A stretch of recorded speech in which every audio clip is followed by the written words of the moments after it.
gloomy outside. You still can't see Bender.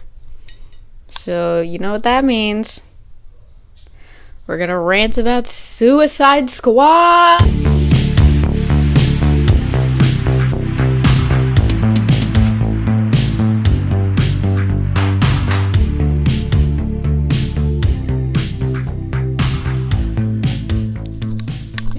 Howdy internet, and welcome back to my channel. I am Victoria, the chatty introvert, and today, I have a doozy for you guys. As you can probably tell by the title and my very enthusiastic intro, we're gonna be discussing Suicide Squad today, which I have a lot of opinions on. The way I'm gonna structure this video is everything that I say that I don't like about this movie, I'm also gonna give ways that they could have fixed it, because constructive criticism. Don't really know how else to intro this, so I think we should just dive right into it, because oh boy.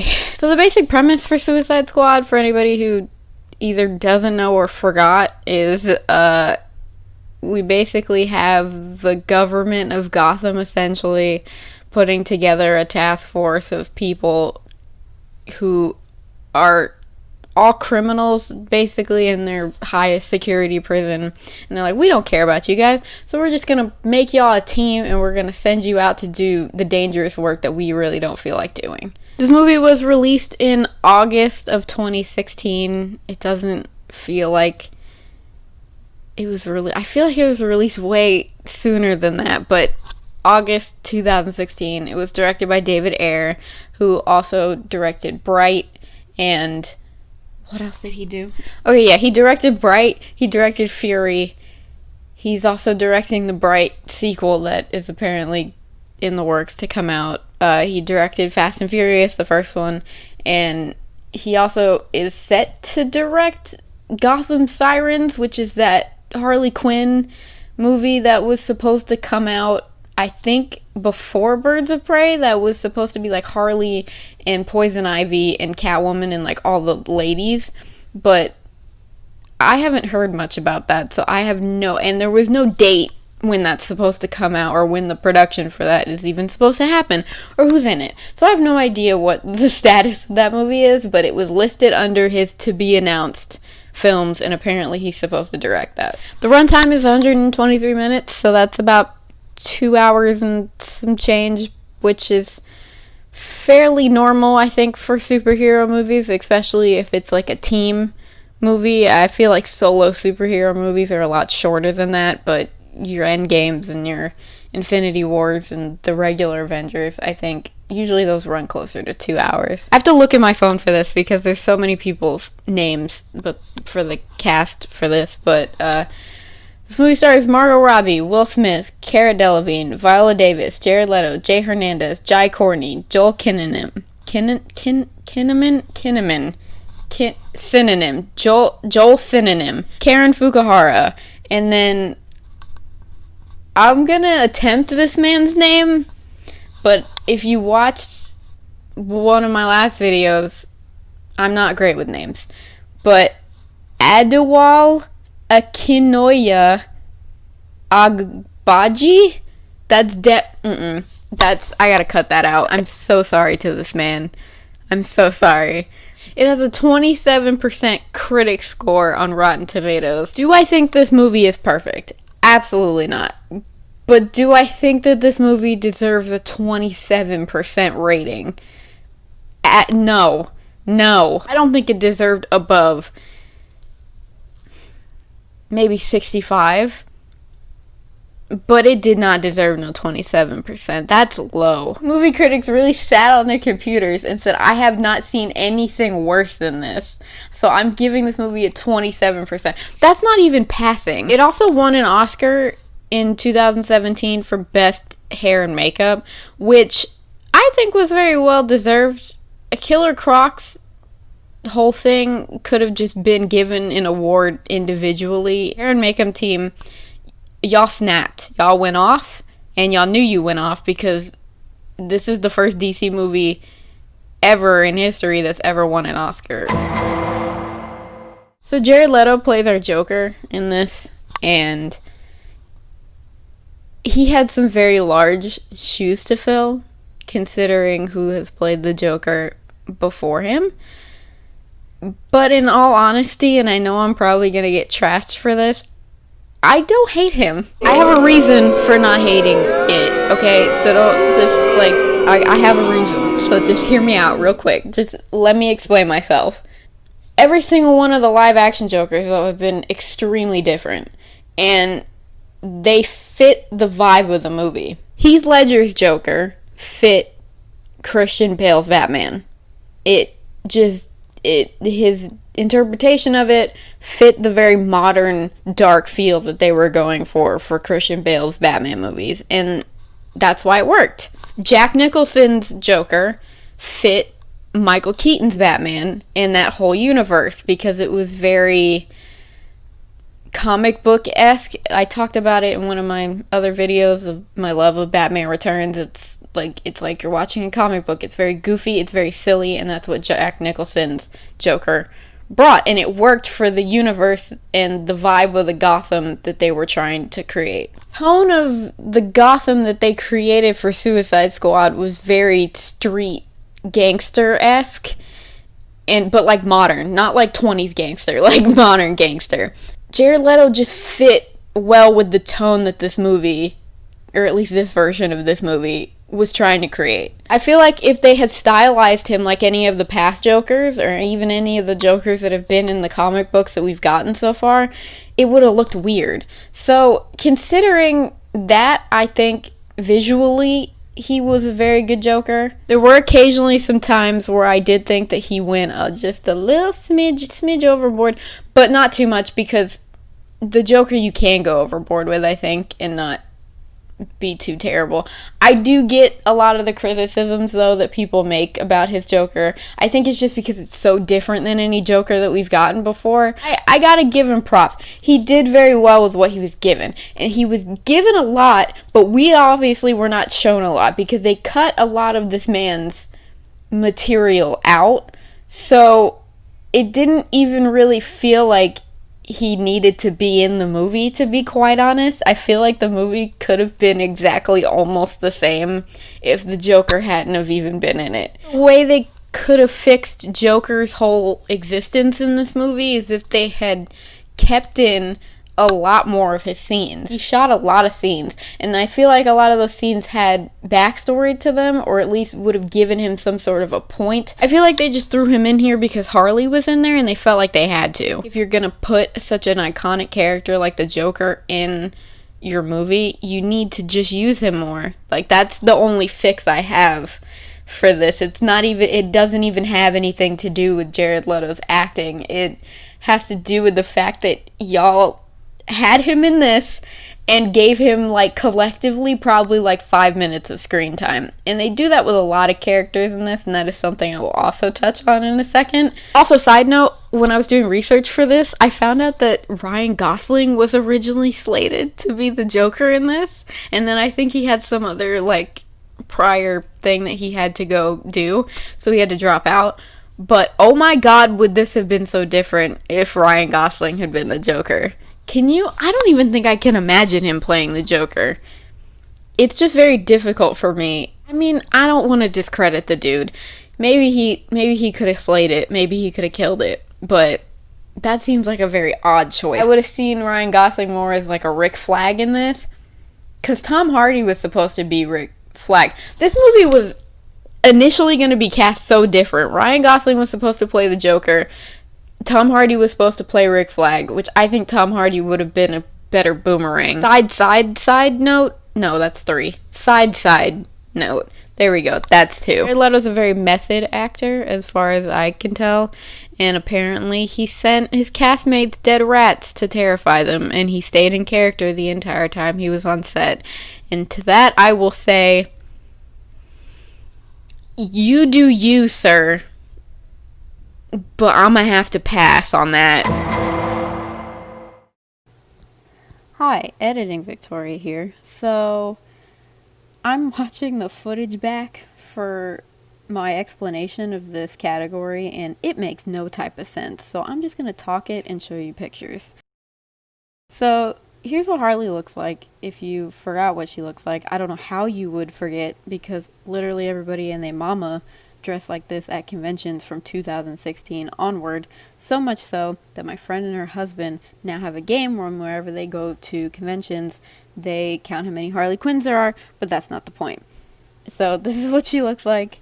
I honestly have no issues with this costume other than the practicality point of it.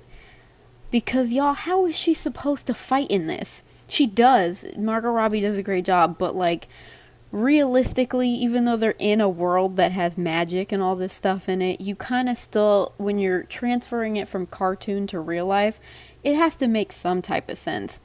She is literally one kick away from a cheek popping out, and that is not good for combat, okay?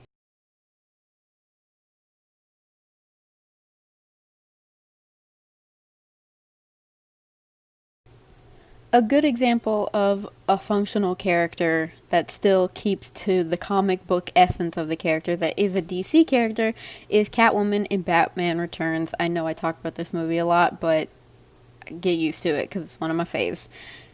This suit, she can still fight in it. She can still do all the kicks, flips, all that good jazz.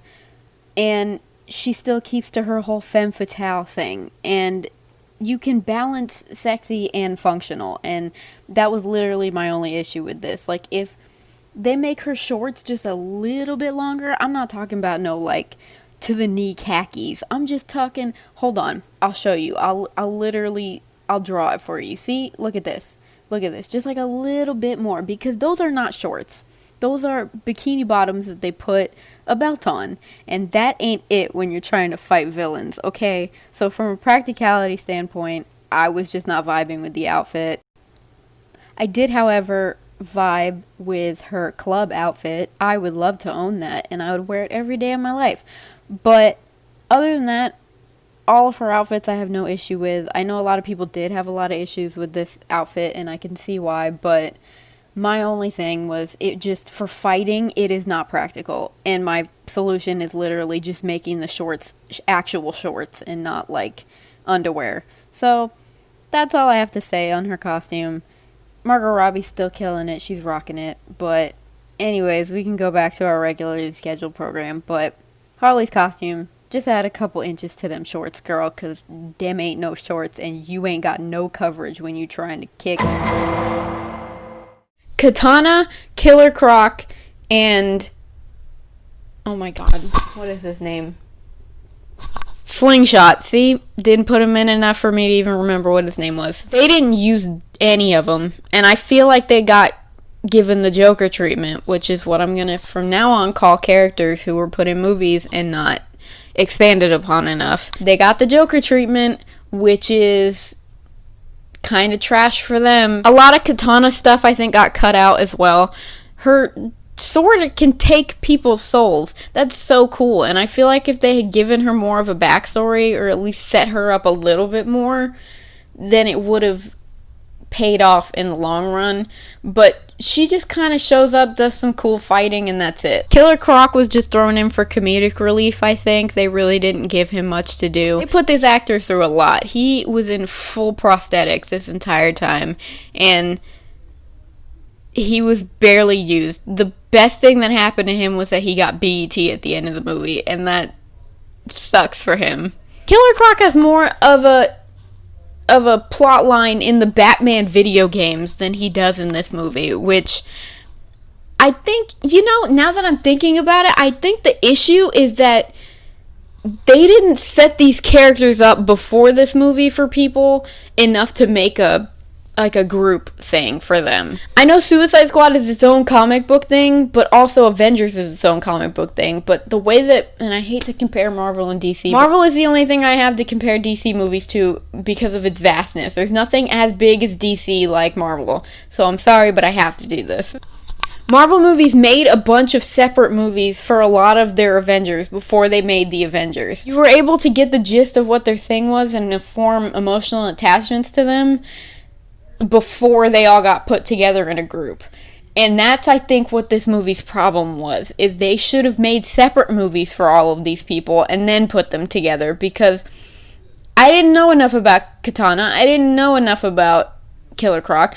I especially didn't know enough about Slingshot, because he got robbed the most out of everybody in this movie. Y'all, they made this man do press. This actor did press. He got action figures. He was on all of the posters. He was in all the advertisements. And he has maybe 2 minutes of screen time if you add it all up. I don't even know if it's that. It might even be a minute. He comes in at the beginning of the movie. He punches a woman in the face.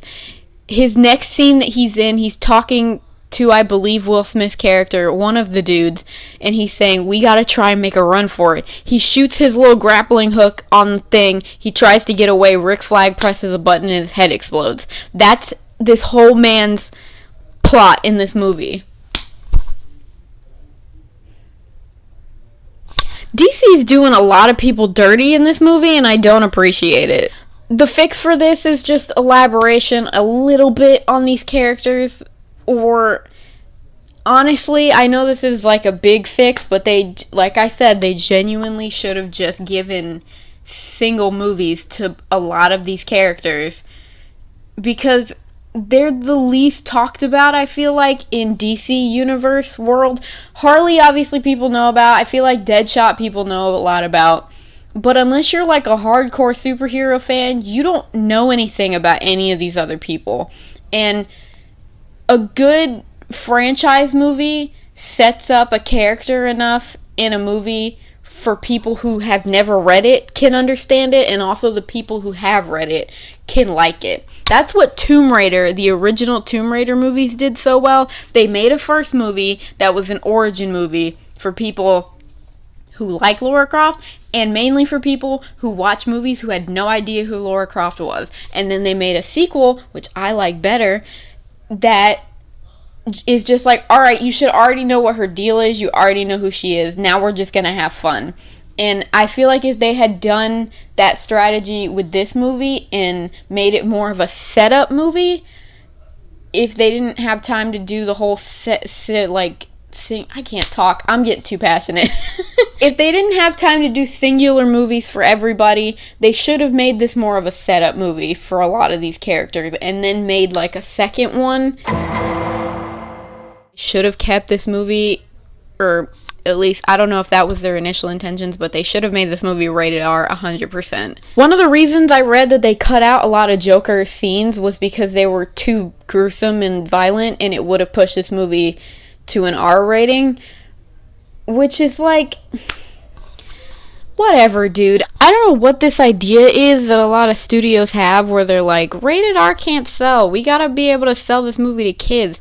It's just frustrating, because I feel like rating at the end of the day has nothing to do with it. If parents are gonna take their kids to see whatever they want, and if they're not gonna take them to the theater to see it, they're just gonna wait until it comes out on demand. I saw Deadpool on the day it came out, and our theater was mainly full of parents taking their children to come and see that movie. Rating is not gonna sway anything, and also, kids are not the only people you should be selling your movie to. I get it, you want to sell action figures, you want to do all this stuff, but there are just as many adults, and the adults are the ones who have the money to spend. So if anything, you're going to want to market your movie towards them, because there are adults that still buy action figures. I have a pile of pop figures sitting off camera.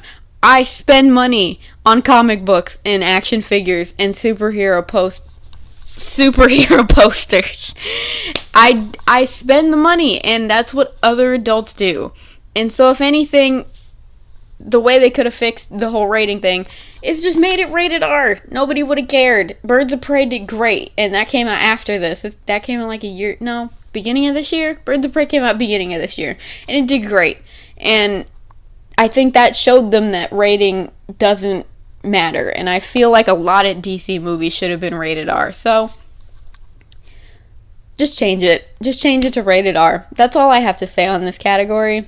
And my reasoning behind it is because it's still gonna sell. You're still gonna make money, because kids are not the ones with the money. The adults are. Okay, so the storyline in this was kind of all over the place, and the main problem with that is that there were too many possible villains that we had going on all at one time. Kind of set it up like Joker's gonna be the issue, and then he just kind of, like, goes away and does his own thing and doesn't come back ever or cause an issue. The only kind of slight issue that he causes is when he kidnaps Harley from the group, but then he does it poorly and his helicopter explodes, and that's it. So he's what you think is going to be the issue, and then it turns out that you then think that Viola Davis's character, Amanda Waller, is going to be an issue because she kind of turns evil and, like, deceiving at one point, but then she kind of, like, leaves again too and doesn't really bother with anybody. And then at the end they're like, oh yeah, we gotta go fight Enchantress. We gotta stop her from ending the world. Who is Enchantress? This entire time, she was the one I think we got the most backstory on, about her being like an excavator and finding this thing. She was the one they elaborated on the most, and she's the one that I forgot that we were fighting. Simple fix for this: just pick a villain and stick with it. You can have little side stories, and this ties into my other thing of underutilized characters. If you had one villain that was apparent in this and not had any other villains in this entire thing, your little side things that could have been happening would have been great times for you to elaborate on other characters. Just pick a lane. Pick a lane and stay in it. If they picked Enchantress, they should have committed to Enchantress the entire time and not even had Joker be a problem in this. Or they should have made it a Joker issue, which I think would have been even cooler if it had been Joker that had been the issue, because you know how cool that would have been to see maybe Harley at the end have to, like, go against Joker, the man that she's in love with, and, like, fight him and end him for the sake of her friends. Like, that would have been... Would it have been less epic? Yes, because Joker doesn't have magic like Enchantress does, but I would sacrifice that big end fight with magic any day to get an emotional, like, ending. I didn't want this whole video to just be me, like, trashing Suicide Squad, and it's not even trashing from a place of malice. I genuinely am doing this because I wanted this movie to be so amazing, and it could have been. But there were genuinely some things about this that I really, really, really enjoyed, and I have a list, so I'm gonna look at my phone for that. Margot Robbie as Harley. Excellent choice. She is Harley Quinn. It's crazy. It's kind of scary how good she is as Harley. I couldn't have thought of a better actor, and you know, I don't even think at the time I had an actor in mind, but I'm happy they picked her because she was great. The chemistry between all the cast, you can tell that even if everything on set maybe not have gone the way that it was planned, you can tell that they genuinely had a good time. I watched a lot of interviews with them, especially when they went to Comic-Con. They all have so much fun together, and that's so great to see because, you know, making a movie is a team effort, and I feel like it makes it a lot easier if you love everybody that's in that team. And it was just nice to see, even though some of them were very underutilized, it was nice to see the scenes where they were all together and having banter, especially the scene in the bar where they're all talking. I know it gets a little bit emotional because it talks about El Diablo's little backstory, but, you know, the reason that they're able to be that emotional and do that well with each other is because off camera they have a great camaraderie and a great friendship, and that really, really shows on camera. I know a lot of people say that you can fake chemistry, which you probably can, because I'm sure there's a lot of movies where people on camera, they look like they love each other, and then off they look like they hate it, but it makes it more believable if you're friends off camera, I think, and it translates a lot better on camera, because I think you're just able to kind of just be free and let yourself do your thing as an actor because you're not afraid of this other person judging you or not liking what you're doing. What they were given, all of the actors did great in this. They were very believable as their characters. I think if they do another movie or they do spin-offs of some of the characters, they should definitely keep all of the same actors that they had for this. They weren't given a whole lot to work with, but what they were given, they did great with.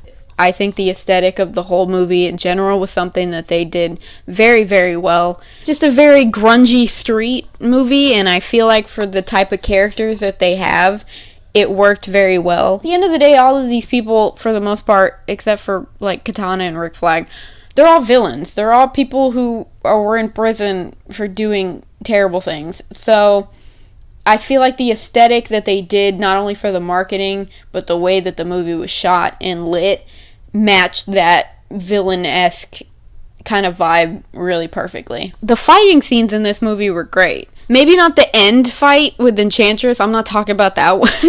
But the fight scene where, I think it's the first like group fight, the one where Diablo is like, I'm not gonna mess with this, and he like walks off. It's with all the aliens in the street, and it's like all the army dudes are fighting, and then they all kind of jump in at some point. That scene was really cool, especially the part where Deadshot gets up on the car and he's just taking everybody out, and they shot some of that in slow motion too. Just the way the fights were shot and the usage of slow motion. I usually hate slow motion in movies, but the usage of it in this was just, it was good. It was even. They didn't do it too much. They only did it when it was necessary. And you can tell that they really focused on each of these characters' fight styles, and they really wanted them to each have their own individual thing. It could have easily kind of all blended together, because a lot of these people don't have superpowers. The only people who have actual powers are El Diablo, because he has fire that can come out of his hands. Katana, I'm trying to think, would you classify that as a superpower though? She has a weapon that is like supernatural, but I don't know if that's considered to be superpower. She mainly just does combat, and Harley does combat. Deadshot is just really a good shot because he's a sniper, he's a good shot. And yeah, Boomerang just has a boomerang. So realistically, all of their fighting styles could have blended together, but they did a good job at making sure you knew how each person fought, and that's why I think all of their combat scenes were great, except for the last one. The soundtrack for this was baller. I remember when this soundtrack dropped, that's what made me hype for this movie, and that's what DC needs to keep doing, because they did it with Birds of Prey, and the release of all the music videos and just audios for the songs got me hype. I was like, I want to see this movie now, because this music that y'all are making for it sounds lit. So if the music is just as lit as the movie, then of course I'm gonna like it. This soundtrack had Heathens on it. It had, hold up, I'm gonna look it up, because I can't disrespect who was on this soundtrack, because we had a lot of bangers.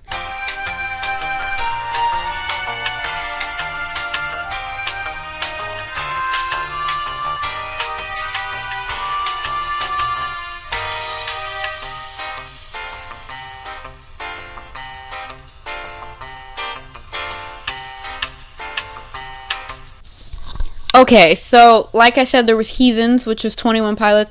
There was Purple Lamborghini? Rick Ross and Skrillex? Are you kidding me?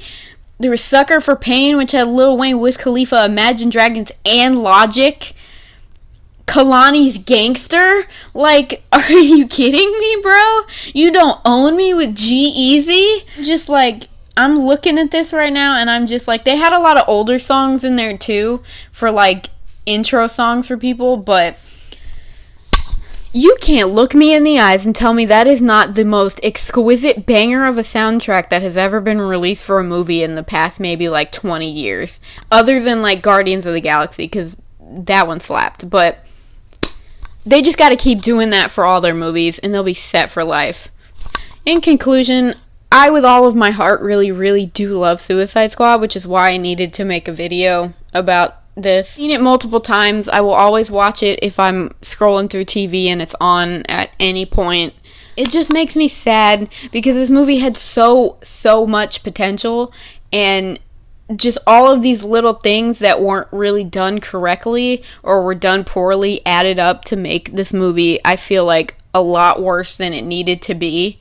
I don't think this deserves no 27%. I think it deserves at least in the 60s, because this is by far not the worst movie I have ever laid my eyes on. But I think the biggest issue with this is just they didn't let David Ayer make the movie that he wanted to make. I did a lot of research for this movie because I didn't want to just turn on the camera and talk a bunch of nonsense. I genuinely wanted to like watch it again and look up the certain specifics that happened so that I could form educated opinions about it. He had an entirely different movie set with a whole different vibe. He needed this movie to be serious. He wanted this movie to be a drama and to be gritty and edgy.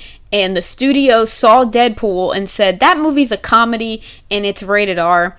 So we need to reshoot this to add jokes to it because people aren't going to come see our movie if it's not funny. They did $22 million worth of reshoots for this just to add jokes.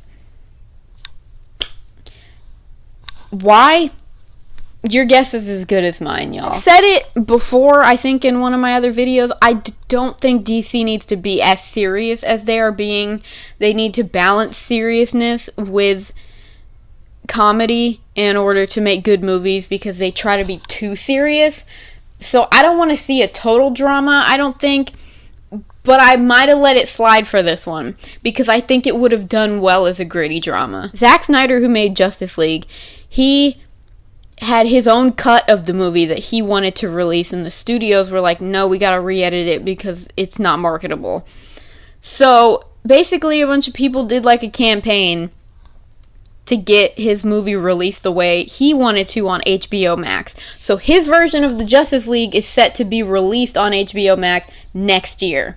So I highly think that they should do the same thing with this movie because I would love to see how different of a film David Ayer initially set out to make before that $22 million was dropped to make this a completely different movie. I really hope that they release David Ayer's version of this movie because it probably fixes a lot of the issues that I mentioned in this and probably a lot of issues that I didn't even realize were issues. I just want this movie to be so good, you guys. I wanted it to be great. I really did. And it breaks my little cinema heart that it wasn't. And that's why I had to talk about it today.